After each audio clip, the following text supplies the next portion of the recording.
त्यांना थकवा जाणवतोय। Hello, SS brand oil and swimming इस यूट्यूब चैनल में आपका स्वागत है। और आज हम यहां पर पहुंच चुके हैं इंदिरा गांधी कन्या विद्यालय दिंदरोड में, जो यहां पर हर साल की तरह इस साल भी स्नेह सम्मेलन बड़ी धूमधाम से मनाया जा रहा है।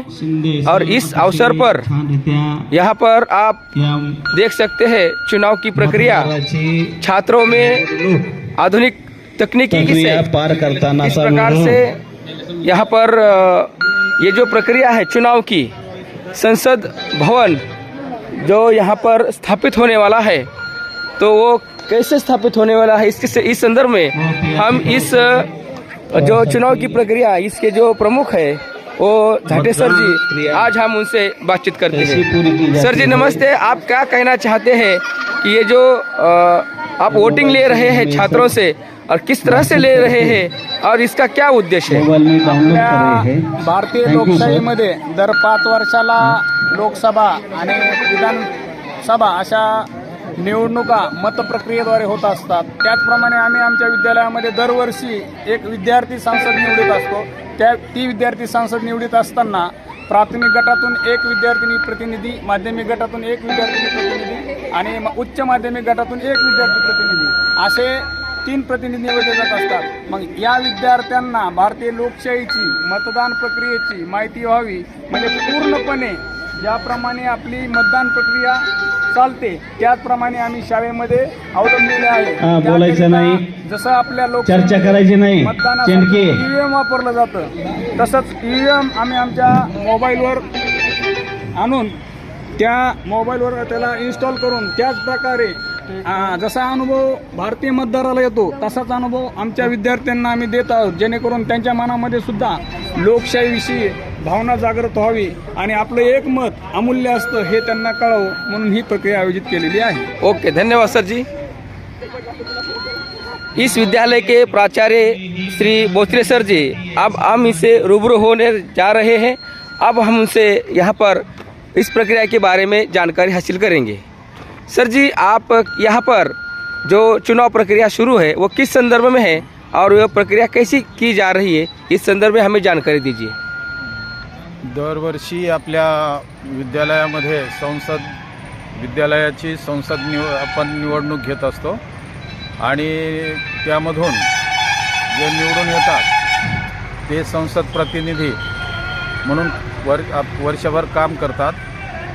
ही निवडणूक आम्ही आपल्या विद्यार्थ्यांना भविष्यामध्ये तेही मतदार होणार आहेत आणि ते मतदार होत असताना त्यांना त्या ईव्हीएम मशीनची ओळख, तोंड ओळख व्हावी आणि मतदान म्हणजे काय असतं याची जाणीव व्हावी, यासाठी आम्ही ईव्हीएम पद्धतीनं हे मतदान घेऊन विद्यार्थ्यांमध्ये त्याच्या बाबतीत जागृती करीत आहोत आणि त्या दृष्टीनं ही मतदान प्रक्रिया आम्ही करत आहोत। आपने कितने साल से ये जो प्रक्रिया शुरू है, ये जो संस्था जो है वो कितने सालों से स्नेह सम्मेलन का आयोजन कर रही है? आपल्या या संस्थेमध्ये शाळेमध्ये तर आहेत, परंतु संस्थेमध्ये जवळपास 38 वर्ष झालेले आहेत की आपण दरवर्षी ही स्नेह संमेलन आणि या स्नेह संमेलनामध्ये निवडून आलेले जे संसद प्रतिनिधी असतात त्यांना सहभाग देत असतो। इस जो विद्यालय की जो स्थापना हो गई है, वहाँ के जो आमदार मोहनराव जी काका सोलंके साहब है, तो उनके बारे में और वो बच्चों को किस प्रकार से प्रेरित करते हैं उनकी थोड़ी हमें जानकारी दे दीजिए। या संस्थेचे आदरणीय संस्थापक अध्यक्ष माननीय आमदार मोहनरावजी सोळंके काका यांनी असं या ग्रामीण भागामध्ये ज्या ठिकाणी शिक्षणासाठी सुविधा उपलब्ध नव्हती माध्यमिक शिक्षणाची आणि विशेष करून मुलींसाठी, तर अशा भागामध्ये त्यांच्या कार्यकाळामध्ये असे ग्रामीण भागामध्ये शाळा सुरू केल्या आणि जे ग्रामीण भागामध्ये माध्यमिकचं शिक्षण घेऊ शकत नव्हते, मुली असतील तर त्यांच्यासाठी सुविधा निर्माण करून दिली। अशाच प्रकारचं हे एक विद्यालय आहे, इंदिरा गांधी कन्या विद्यालय, आणि या ठिकाणी सर्व मुलींनाच प्रवेश दिला जातो। मुलींची शाळा आहे आणि या शाळेमधून हजारो मुली या दरवर्षी बाहेर पडलेल्या आहेत आणि वेगवेगळ्या क्षेत्रामध्ये त्यांचा ठसा उमटवत आहेत. या सर्वांच्या पाठीमागे आदरणीय मोहनरावजी काका सोळंके संस्थापक अध्यक्ष यांच्या प्रेरणेमधूनच ही गॅदरिंग असेल किंवा दरवर्षी वेगवेगळे जे कार्यक्रम असतात ज्याच्यामध्ये विद्यार्थ्यांवरती संस्कार घडतात, अशा संस्कारक्षम कार्यक्रमांचं